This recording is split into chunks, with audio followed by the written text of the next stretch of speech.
Volta com Folha no Ar ao vivo, aqui na Folha FM, no oferecimento de Coagro, Proteus Unimed Campos, Laboratório Plínio Bacelar e Vacina Plínio Bacelar. Campos tem tempo nublado agora, neste momento aqui na área central, e 25 graus de temperatura. A máxima para hoje não deve passar de 27 graus. Quem sentiu frio aí essa semana, em janeiro? Fez frio ontem pela manhã, é mole? Em pleno verão 2024. A temperatura só deve voltar aí a subir novamente nesse final de semana, conforme aqui o Instituto Nacional de Meteorologia prevê. Mas também tem chuva aí durante toda... Sobe a temperatura, mas com chuva. 30 graus no domingo.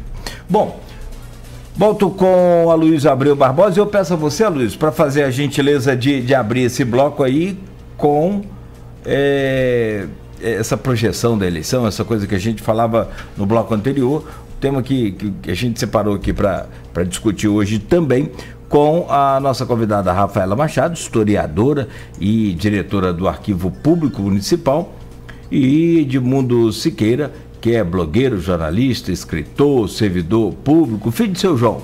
Pronto, para ficar mais famoso. Por favor, Luiz.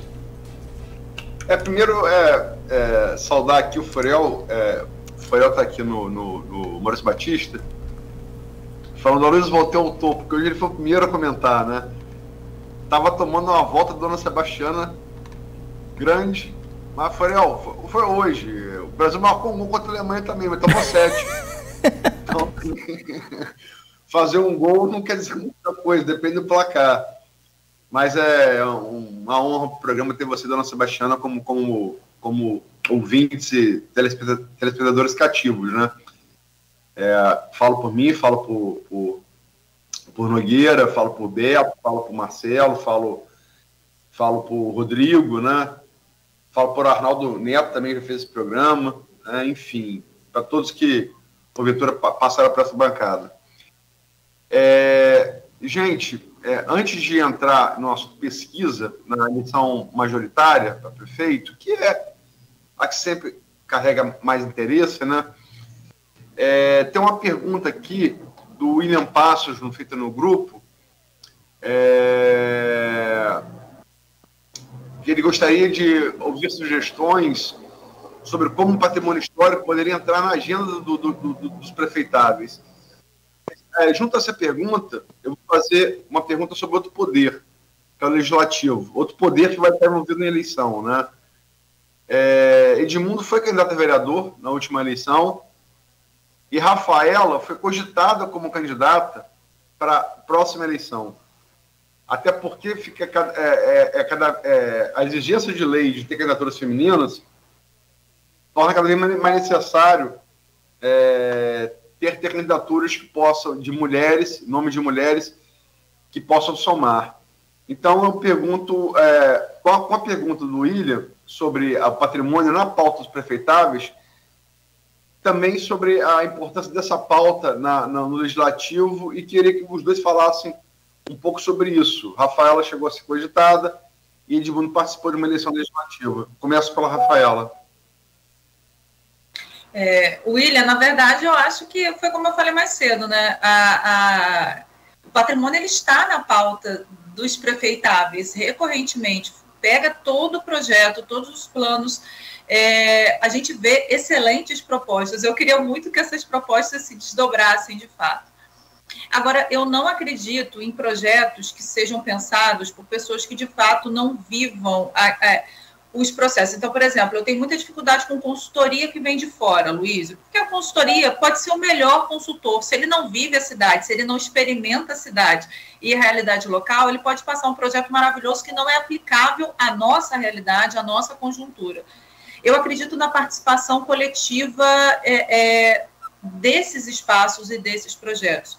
Campos precisa ser pensada para além dos royalties, Campos precisa ser pensada para além dessas discussões e polarizações políticas que a gente vem vivendo cada vez de forma mais violenta, digamos assim, e a gente precisa, de fato, começar a pensar a cidade como um todo integrado que passa por um espaço que está muito além do centro da cidade.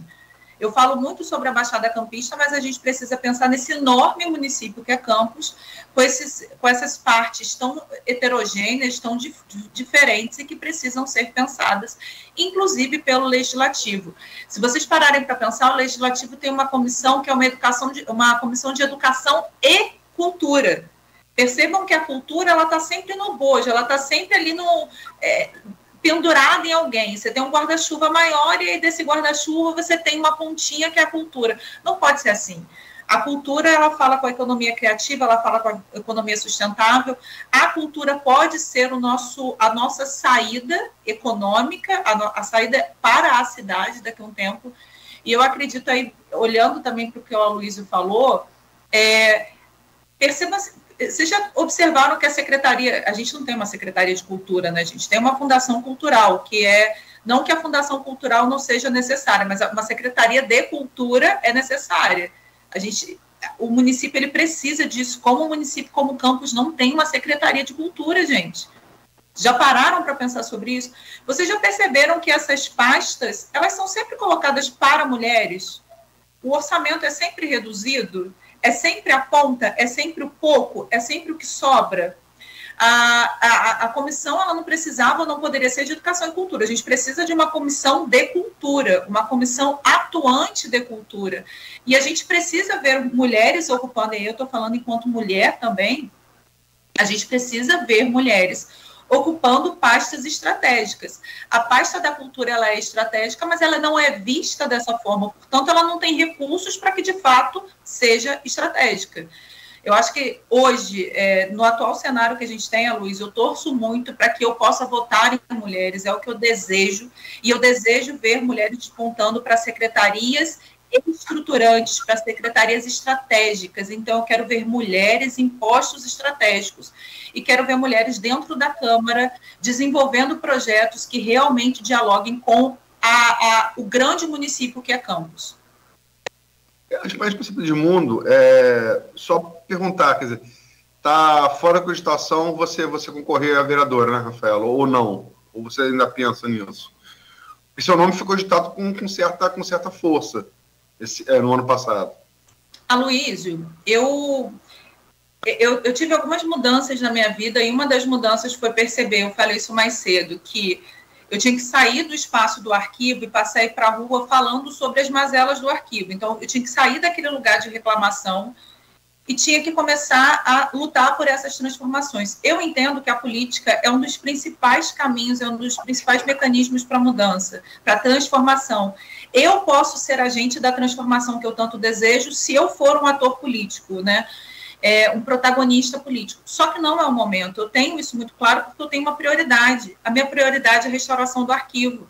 E hoje a sensação que eu tenho em conversas e do que acontece nos bastidores eu preciso estar no processo de restauração do arquivo, eu preciso fazer com que esse processo aconteça.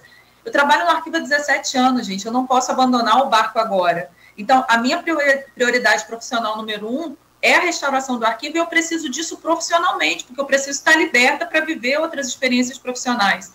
Já são 17 anos, então eu preciso também construir novos caminhos. A política talvez possa ser um caminho, eu não digo que não, eu acho muito importante, interessante, e hoje já vejo que isso é necessário. Se eu quero tanto mulheres no legislativo, se eu quero tanto mulheres em lugares de comando, de direção, por que eu não posso me dispor a ser uma dessas mulheres? Só que eu não acho que seja o momento. Edmundo, fala um pouco dessa coisa do legislativo, a parte da sua experiência empírica aí na candidatura na última eleição municipal. Você, Luiz, falou ontem aqui, com muita propriedade, que a nossa Constituição ela é parlamentarista, né? Com essência parlamentarista num regime presidencialista. E a gente, eu falei na terça-feira. Na terça, né? E é isso, né? A gente se configura como uma república parlamentarista, o legislativo tem muita força, tem muita possibilidade de tanto atrapalhar quanto fazer coisas boas, né, para o executivo. Então, o legislativo no Brasil ele é configurado para ser um poder atuante, não é um poder meramente criador de leis ou meramente fiscalizador, né? E a gente tem um verniz presidencialista, né, no país que torna o regime híbrido, como você mesmo falou na terça. Agora, por isso mesmo, eu quis, como a Rafaela falou, sair de um lugar de reclamação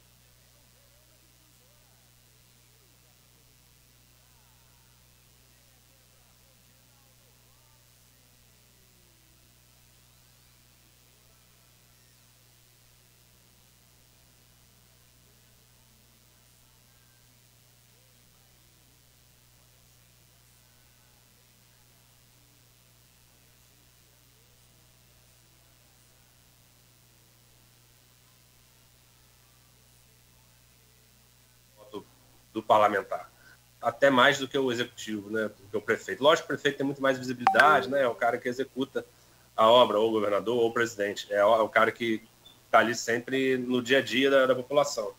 Mas o legislador, ele tem esse papel de ser um poder ali que vai criar política pública, que vai fiscalizar a política pública, que vai criar mecanismos para que a política pública aconteça. Rafael falou da Comissão de Cultura da Câmara. A Câmara tem um assento no Conselho de Cultura de Campos, que, pelo menos pelo que eu sei, nunca foi nenhum representante lá. Então, assim, é o mínimo, né, que a gente espera no parlamentar. Então, uma das ideias de eu tentar participar, obviamente, eu nunca tive a pretensão de ganhar, porque eu não sou político e não tinha a estrutura necessária para poder ganhar, mas eu queria participar justamente para entender mais o processo e perceber que há tanto a se fazer, né? E há tanto que pode ser feito por um vereador, por exemplo. Se ele participasse mais ativamente, né, do Conselho de Cultura, ele perceberia as dificuldades que a gente tem na cidade e talvez fariam propostas ali dentro do Legislativo para que a gente ajudasse a gente a preservar os patrimônios. Se a gente continuar culpando a Prefeitura, historicamente, Campos deixou tudo destruir, as prefeituras anteriores, mas e a Câmara, o que fez? E a sociedade civil, o que fez, né? Quando o Trianon caiu, o que foi feito? A Câmara da época se posicionou, ela criou um ordenamento que impedisse, depois daquilo acontecer, que outros crimes como aquele acontecessem. Então, assim, o legislativo é muito importante para a gente. A gente, como eleitor, deve prestar muita atenção no legislativo e não prestamos. Nogueira falou de uma pesquisa informal de fazer na população sobre patrimônio. Se fizer uma pesquisa de voto parlamentar, se lembrar os últimos, acredito que de cada 10, 8, 9 não lembra. E acho que é um voto de extrema importância para a gente construir. Hoje a gente vê a dificuldade do governo federal num parlamento muito conservador, né, sem fazer juízo de valor se o conservadorismo ou o liberalismo, o socialismo esteja certo, mas assim, a gente vê a dificuldade de ter bons quadros no parlamento. E isso causa muitos problemas. Então, acho que a intenção de participar foi essa, e Campos, especificamente, de forma atuante, pode fazer muito pelo patrimônio, muito. Tem EMUGLE, tem vários ali, que hoje não é EMUGLE mais, meu nome, né? Mas tem várias formas da Câmara atuar e ela se omite muito em patrimônio.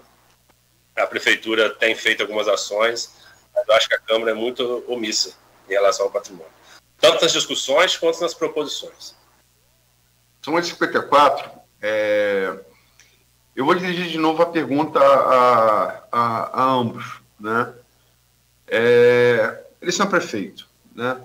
É o grande chamariz, sem sombra de dúvida, né? Eleição para o executivo sempre é o eixo, né, de atenções de qualquer pleito, né?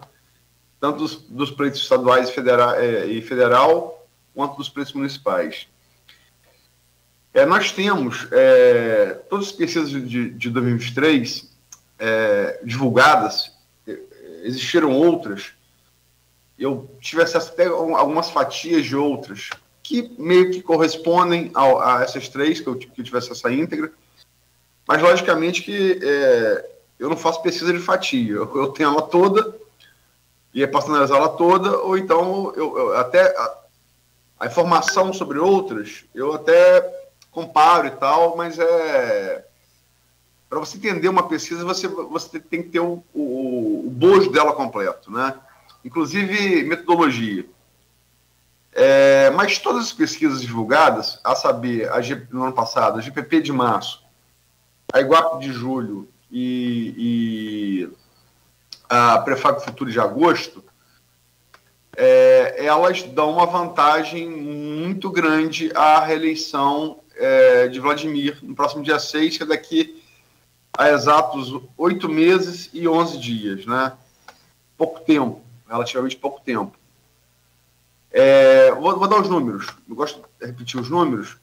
A GPP de março, na pesquisa estimulada, Vladimir, estimulada, quando apresenta o disco, os nomes, né? Vladimir Garotinho, 50,4. Na Iguape, de julho, Vladimir Garotinho, 55,4. E essa Iguape foi contratada pelos Bacelar, o que dá mais teflon a ela, né? E na Prefab Futuri, que a gente tem que falar isso, sempre não fala de Prefab Futuri, desculpem, eu mexi aqui na câmera, sempre quando se fala de Prefab Futuri, porque ela não obedeceu ao universo proporcional dos eleitores indicados pela IBGE. A Prefab aumentou o número de evangélicos e o número de 0 do salário mínimo, que em tese é o eleitor mais favorável aos garotinhos. Então, a Prefab Futuro parece ter sido metodologicamente feita para dar um plus, uma vantagem que o Vladimir já tem. Mas ela deu 66,8% de intenção de voto estimulada. Né? Porque não está muito diferente. O fato é que, nas 3 pesquisas, Vladimir aparece com uma grande vantagem e com a possibilidade de definir a fatura no primeiro turno. Como é que vocês projetam a partir desses números? Começo com a Rafaela. Aloysio,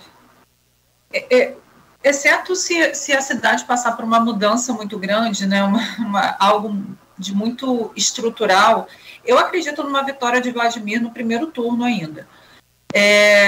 No entanto, eu acho que a gente tem que pautar o debate político por cima, independente de vitória em primeiro turno, e eu já tive a oportunidade de falar isso, inclusive, para ele.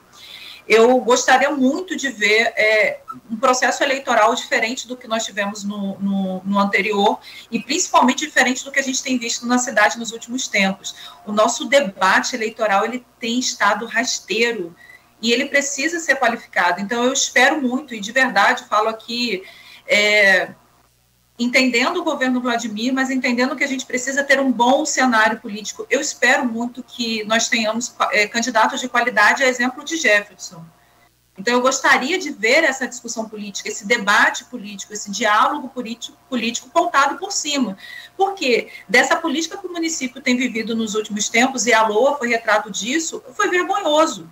É vergonhoso você dizer que a política de Campos vive um cenário que a gente vive hoje, em que nas redes sociais, gente, como é que um político não tem decoro, não tem a liturgia do próprio cargo? Eu, enquanto diretora do arquivo, eu entendo que às vezes eu não posso falar por mim, Rafaela, porque eu represento uma instituição. Se você é um político, você representa a sua cidade, você representa seus eleitores. E aí você tem que ter um mínimo decoro. Então, às vezes, é vergonhoso ver para onde descambou a política de Campos. E eu espero muito que tanto os debates entre os vereadores, os candidatos a vereadores, quanto para o executivo, tenham uma régua um pouco mais alta. É muito triste, é muito lamentável. Eu que ando muito pela Baixada, gente, eu que sou professora, que estou dentro aí de comunidades, é muito difícil a gente ver como o debate político chega às localidades. Não é debate político, é debate ideológico. É debate do quem tem um curral eleitoral maior. Para quem acha que o coronelismo acabou, para quem acha que voto de cabresto foi um fenômeno da República Velha, está equivocado. Anda por Campos e você vai ver que ele ainda existe, você ainda vai ver como esses eleitores são tratados. E a Câmara representa exatamente o que é Campos, gente. A gente fala em renovação, qual foi a renovação muito pequena, a renovação que aconteceu na Câmara na última eleição? São filhos, são genros, são sobrinhos, se não os próprios personagens em si. Então, qual protagonismo político nós estamos... O fato de não ter nenhuma mulher lá, Nogueira, vamos combinar, é reflexo do que é a cidade. é reflexo da forma como a gente se construiu. E é óbvio, a construção histórica de Campos, ela foi de cima para baixo, ela foi dos vencedores sobre os vencidos, e a gente precisa colocar isso na pauta também. Então, eu vislumbro um cenário de que Vladimir é, de fato, vencedor, exceto uma mudança muito dramática no contexto político, mas espero veementemente que a cidade viva dias políticos pautados por uma política mais... É engraçado quando a gente olha para a história. Então, por exemplo, o Nilo Peçanha, que foi um candidato, que foi um presidente, que foi governador, que foi senador. Quando concorreu novamente à presidência, ele veio a Campos, Aloysio. E é óbvio que a gente está falando de uma república velha, a gente está falando de currais eleitorais, mas a gente via debate político pautado aqui por cima. Como é que a gente regrediu tanto? A história explica. Edmundo, como é que você projeta a eleição executiva a partir desses números dessas 3 pesquisas? Assim, como a Luísa falou, ele tem feito esse trabalho muito bem feito, com auxílio aí de outras pessoas que entendem bem de pesquisa também. É um quadro que é difícil ser revertido, né, eleitoralmente. Talvez as projeções se concretizem e Vladimir venha a ser no primeiro turno, essa possibilidade.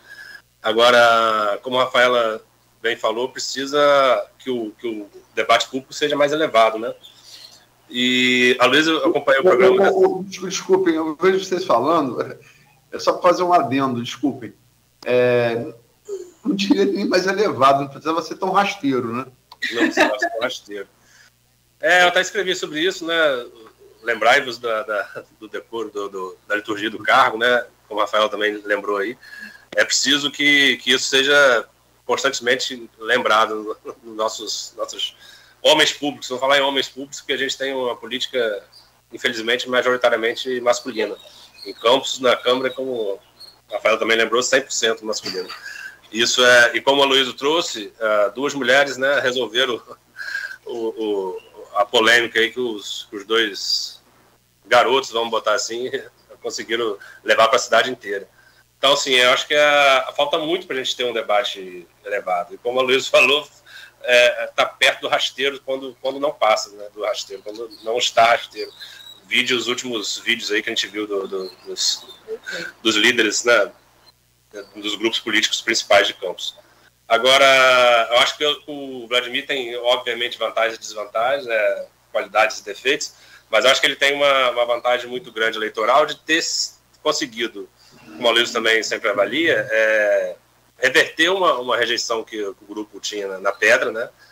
Eu acho que o Vladimir conseguiu ser bem avaliado também pela ação do vice-prefeito, acredito, o Frederico Paes. Ele teve essa virada, ele se afastou da política do pai. Acho que o Vladimir tem uma habilidade nisso, uma hora ou outra ele passa do tom, mas ele, em geral, consegue ser um cara bem diferente do perfil do pai, de agressividade. Não é diferente do grupo Bacelar, eu vejo isso. O Bacelar, o grupo tem essa agressividade nos filhos também. O Vladimir conseguiu, pelo menos até agora, se afastar disso. Isso é um ganho político. E ele consegue manejar a crise muito bem. Eu acho que a crise da Lua ele soube manejar muito bem. Né? Ele consegue manejar as crises muito bem. Então, assim, e ele tem uma outra questão que eu acho que é muito importante eleitoralmente para ele. Todo político precisa de um inimigo, né? Inimigo que eu digo eleitoral. E ele conseguiu, com essa crise, acredito, também eleger um inimigo ali natural, que seria o Marquinhos. Né? Isso causa um contraponto na cabeça do eleitor. Vou votar em fulano porque não quero ciclano. Como o Marquinhos tem até agora, né, todas as pesquisas, tem pouca densidade eleitoral, isso favorece ainda mais, ao meu ver, o Vladimir, porque vai ser um candidato com inimigos, né, eleitorais fracos. Assim. Então, acredito que se não tiver nada diferente, nenhum nome seja aí colocado de forma muito diferente, muito incisiva, não vejo possibilidade disso ser revertido, desse primeiro turno aí ser revertido. Então, assim, é uma condição muito confortável do Vladimir, mas também acredito que é uma posição também desafiadora, porque quando a gente está em posição confortável, a gente abre a guarda, né, e abre algumas frentes. Então, é um caso de... Faltam 8 meses aí, né? A Luísa faz a conta aí exata, mas falta pouco tempo para a eleição, não vejo possibilidade de ser revertido nesse pouco tempo, salvo algo muito fora do normal. Mas é uma posição que também precisa de atenção. E principalmente, como eu falei, das nominatas, né? Como que isso vai ser criado, como que isso vai ser... Acho que a oposição se preocupa muito mais com a questão de nominata do que com a questão executiva. Acho que a oposição tem uma questão que ela tem que se resolver ali nas decisões de nominata dela, né? Para poder manter o seu capital político. E, bom, acho que não é muito difícil reverter nesse pouco tempo a favoritismo do Vladimir. São 9h06. Eu vou fazer a última intervenção antes de passar para o Nogueira. Pode ser, Nogueira? Por favor. Vai lá. Que lições, politicamente, mas também enquanto comunidade, enquanto tribo, e que reflexos vocês projetam no processo eleitoral, Campos deve tirar dessa novela da LOA muito definida, ao contrário do que acontece na política. A Rafaela lembrou, um absurdo, Campos ter 25 vereadores, entre 25 vereadores não tem uma mulher, mas definida por duas promotoras, né? Que lições Campos tira dessa batalha da LOA? Começa agora pelo Edmundo para terminar com a Rafaela. Eu também escrevi sobre isso. Eu acho que uma das lições seria, o ideal, né, das lições seria a população entender a necessidade de participar dos orçamentos públicos, né? Eu falei do conselho. Os conselhos são excelentes ferramentas. O Cláudio Nogueira lembra aí que eu sou filho do João. O meu pai sempre traz isso para mim de maneira muito efetiva, porque ele participa de um comitê de bacias, né? Queira ou não, é um tipo de conselho, e ele sempre me fala isso. A importância de ter um conselho ativo, né, de ter um conselho que participe a sociedade civil, que participe todo mundo, né, poder público e as entidades, para que isso seja propositivo. Então, assim, é importante que a gente tivesse um orçamento realmente participativo, que a gente tivesse um orçamento realmente discutido entre os pares. E eu também escrevi que a democracia exige a oposição, né? Uma ditadura ele tem governo, mas não tem oposição. Então, toda democracia precisa ter uma oposição propositiva, não agressiva e falta de decoro, como a gente fala, mas uma oposição que participe do processo. Então, se a LOA foi atrasada para que isso fosse discutido entre a oposição, ótimo, não vejo problema. Faz parte do jogo, faz parte da democracia. Agora, se não houve discussão propositiva, foi meramente uma questão, vamos criar uma palavra que é atrapalhativa, não tem sentido de acontecer. Então, sim, a gente precisa ter essa consciência, a gente que eu digo enquanto eleitor, de que se a gente não participar, não conhecer o processo, a gente não vai poder cobrar. Então, assim, a LOA é um instrumento, é uma sopa de letrinhas, como a Luísa sempre diz, para a população comum não é uma coisa de fácil entendimento, mas se ela perceber que a LOA, essa sopa de letrinhas, é uma forma dela colocar os seus anseios dentro do orçamento público, que é justamente onde vai ser aplicado o recurso que é de todos, a gente constrói uma sociedade melhor. O recurso não é de ninguém, como eu vejo muita gente perceber, o arquivo público não é de ninguém, é do poder público. Não, o arquivo público é de todos, não é de ninguém, é de todos. Você muda o conceito, né? Você cria pertencimento, como a gente tanto fala, né? Então, assim, o orçamento público não é de ninguém, é de todos. Todos nós somos afetados pelo orçamento público. Então, queira ou não, a gente vai ser afetado, então a gente deve participar. Então, assim, se essa discussão serviu toda, né, serviu para poder a população acordar, o que eu não acredito, seria ótimo. Mas a discussão ficou tão rasteira, como o Luiz colocou, que eu acho que o efeito é o contrário. A população vai olhar e vai dizer, não, eu não vou participar disso, não, olha só que baixaria. Então, Campos perde mais uma oportunidade. Rafaela, que lições tirar da novela da LOA, que se baseou muito numa disputa, talvez, de ego juvenis e foi definida pela maturidade de duas mulheres. Aloysio, Edmundo falou muito bem, assim, eu esperava uma participação popular, eu esperava que isso promovesse uma participação popular, mas foi tão rasteiro, como você disse, que a população se enojou desse processo, se distanciou desse processo. O que eu mais ouvia das pessoas é, eu não aguento mais ouvir falar sobre isso, eu não aguento mais isso. Olha que nível chegou a nossa política quando a gente repele as pessoas de um processo que deveria ser público, participativo, colaborativo. Infelizmente, né, é nesse nível que a gente chegou.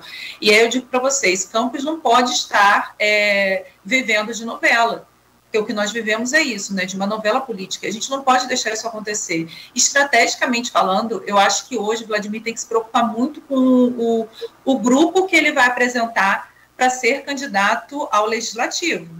Eu acho que a preocupação, a reeleição dele, eu acho que é um consenso quase que geral, mas ele tem que estar muito preocupado e muito atento para o grupo, para uma renovação política real dentro da Câmara Municipal, porque senão a gente vai ver, porque como bem Edmundo falou, o grupo bacelar, digamos assim, o grupo da oposição de Campos se preocupa muito com isso, e é um grupo fortemente reeleito, se vocês pararem para analisar, o que não necessariamente acontece do outro lado. Então, acho que essa tem que ser uma preocupação real, presente, permanente, levando em consideração essas várias influências, essas várias questões que nós estamos falando até aqui, inclusive a participação feminina nesse pleito eleitoral, que a gente vê muito mais como fantoche, muito mais como algo, uma maquiagem, do que algo efetivamente realizado para políticas femininas, para, de fato, promover a inserção da mulher nessa vida pública, nessa vida política. Agora, quero fazer uma observação, Aloysio, se você me permite, a partir de uma pergunta que o Henrique da Hora fez, com relação a todo esse debate da LOA. Onde estão o Arquivo Público, Museu Histórico de Campos? Onde estão as casas de cultura? Nós estamos no orçamento da Fundação Cultural, porque esses equipamentos culturais, eles estão lá, e a gente tem que parar de estar com o pires na mão o tempo todo, porque essa é a verdade. Se vocês observarem, faz sentido, Aloysio, que o Museu Histórico de Campos ele esteja no mesmo bojo de ações voltadas para shows? Faz sentido que o orçamento seja diluído nessa mesma seara? Então, arquivo, museu, biblioteca, que existe, mas não existe, precisam ter recursos próprios destinados, eficientes, reais. Recursos que cheguem, ou seja, se 200 mil foram destinados, até o final do ano você tem que ter gasto aqueles 200 mil, pelo menos, que não é o que acontece, gente, vamos combinar. Então, essas instituições, elas precisam de uma reforma no organograma. Eu quero salientar muito isso daqui. Eu quero que a gente se atente para a necessidade de uma Secretaria de Cultura, Luiz. Você sabe do que eu estou falando, você sabe o quão importante isso é. E essa reforma administrativa, ela não pode ser uma reforma administrativa no organograma para cargo, gente, para atribuição de cargo.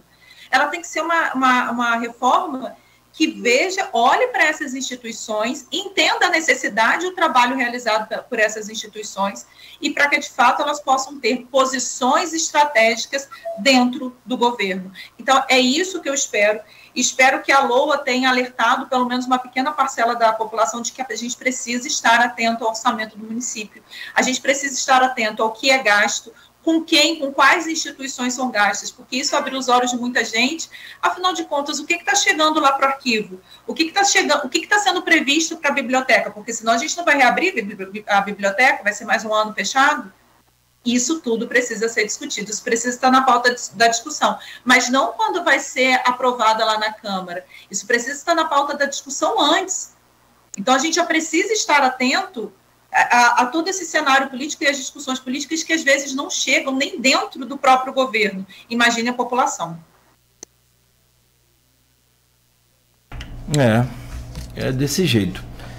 Vocês falando aí, eu estava observando aqui na terra de Benta Pereira, né? Na terra também do lema da bandeira de Campos, também observado isso. É impressionante a gente não ter mulheres na política, tanto no legislativo, executivo, essa coisa. 25 vereadores homens, e a Luísa observou bem naquele artigo, naquela matéria, 2 mulheres, exatamente como vocês comentaram, para resolver o problema dos homens. Tá cheio de recado essa coisa da LOA, né? Bons, ruins, muito mais ruins do que bons, evidentemente. Bom, eu vou começar. Olha que a história, eu voltei no meio dessa história, definição da história. A história tem capítulos, enfim. A parte em off é a melhor. Ui, pior que é.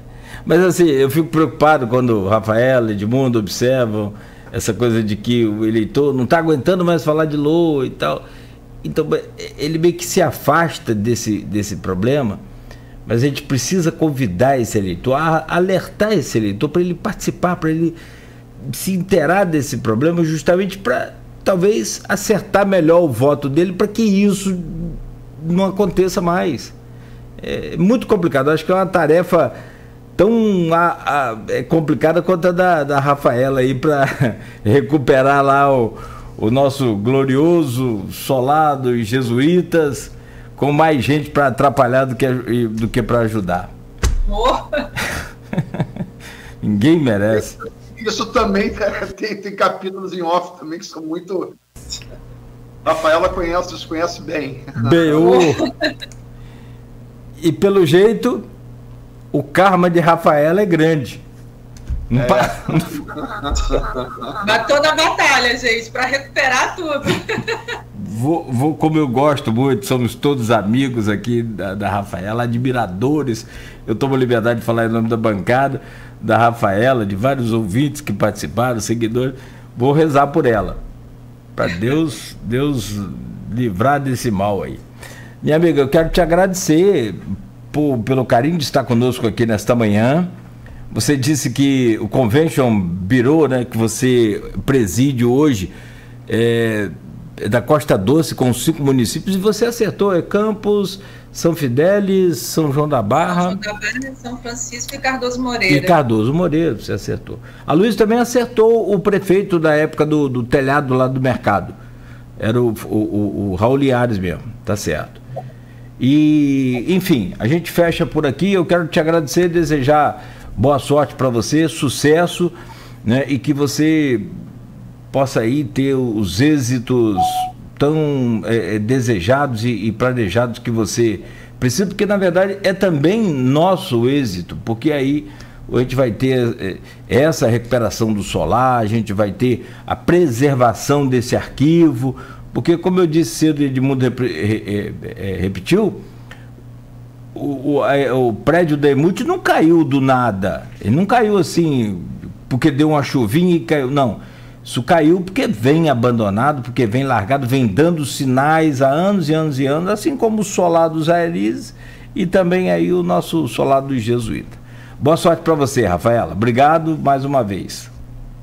Obrigada, meu querido. Deixar um abraço a todo mundo, convidar todo mundo a conhecer um pouco mais e se inteirar um pouco mais dessas pautas que são tão relevantes. Agradeço mais uma vez a Folha, a Luiz, você, o Edmundo, pela oportunidade de estar aqui falando e dizer que, se eu discordo de uma coisa, antes de dizer disso que eu vou falar, a gente estava falando sobre o prédio do MTT, vocês viram isso ser debate, discussão na Câmara Municipal pela Comissão de Educação e Cultura? Fica a pergunta, né? Vamos deixar a pergunta no ar. Mas o que eu quero dizer é que eu discordo do Edmundo em uma coisa. Edmundo escreveu sobre a guerra perdida, né, Edmundo, do nosso patrimônio. Eu sou uma pessoa otimista por natureza, acho que a gente pode até perder a guerra, mas a gente vai vencer algumas batalhas, e o que a gente precisa disso daqui é, de fato, um apoiando o outro, porque senão a gente não aguenta. Eu sei que o peso é grande.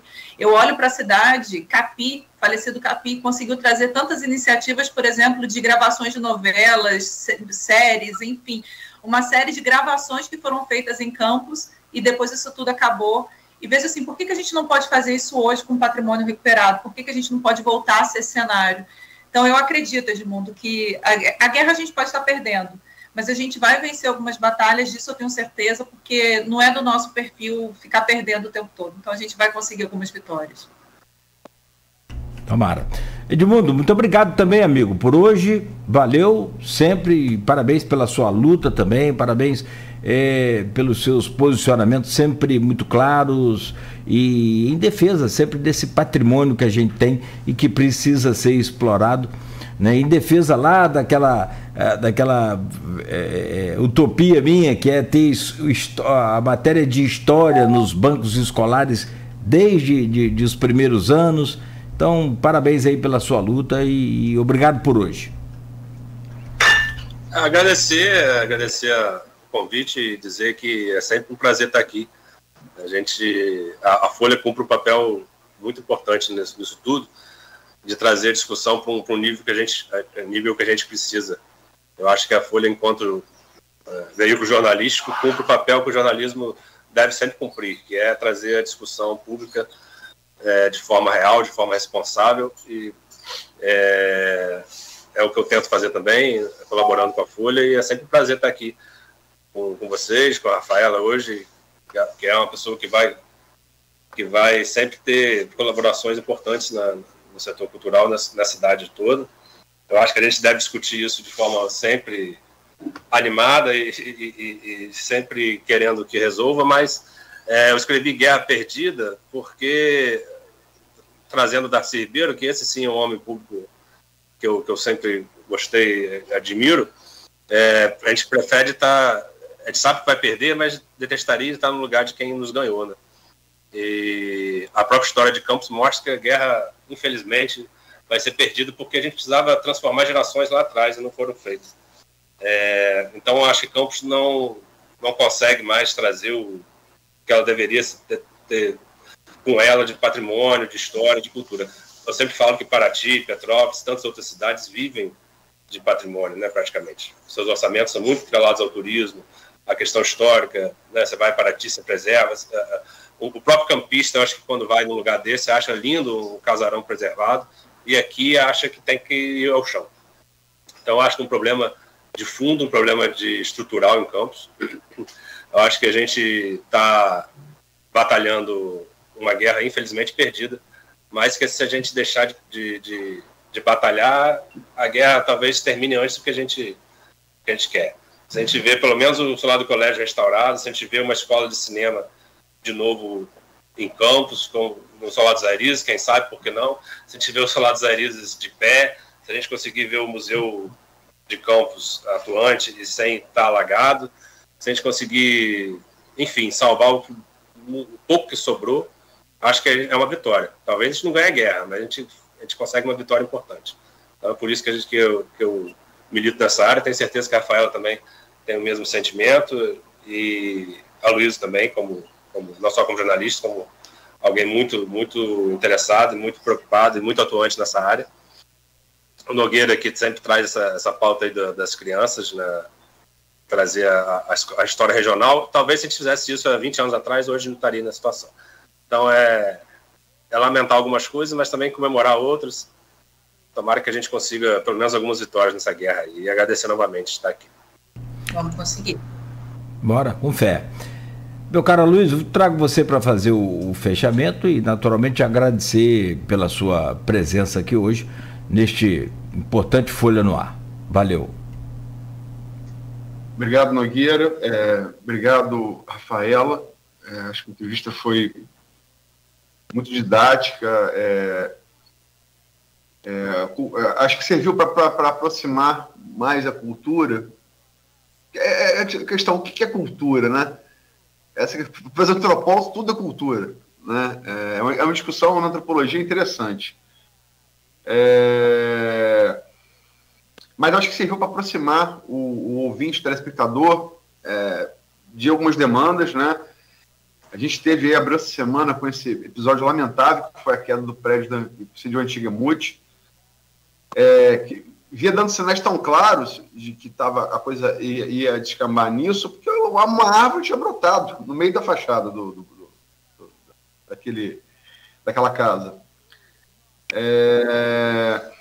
Enfim, mas agradecer a você, agradecer ao Edmundo, reiterar meu pedido de desculpas a ambos, a Nogueira, a Marcelo na técnica, sobretudo ao ouvinte, telespectador, pelo meu atraso.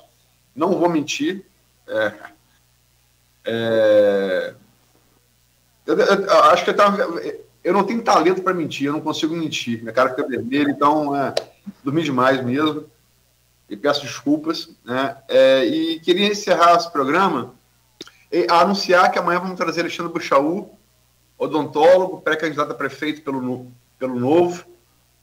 Né? E vamos abrir espaço a todos os demais pré-candidatos. Né? A gente pode falar em candidato a partir das convenções de julho. Mas sintetizar esse programa de hoje, no que disse aqui, nosso ouvinte, telespectador 001, Maurício Forel Batista. Ainda bem que temos Rafaela Edmundo, que seria do nosso patrimônio histórico-cultural sem vocês. muito importante levantarmos esses assuntos tão importantes para a história de Campos. Parabéns ao programa. Então, parabéns aí, Rafaela, parabéns, Edmundo. Valeu. Rafaela, Edmundo, abraço para vocês, muito obrigado mais uma vez. Valeu. Beijo grande, gente. Bom dia. Bom dia. Bom dia, obrigado. Aloysio, estaremos juntos amanhã às 7 com mais um Folha no Ar. Valeu também você que nos acompanhou até aqui pelo Face, pelo YouTube, e vai estar também aí tanto nas redes sociais quanto na Plena TV. Muito obrigado pelo seu carinho, pela sua audiência. A gente volta amanhã no oferecimento de Coagro, Proteus, Unimed Campos, Laboratório Plínio Bacelar e Vacina Plínio Bacelar. Está na hora de economizar energia com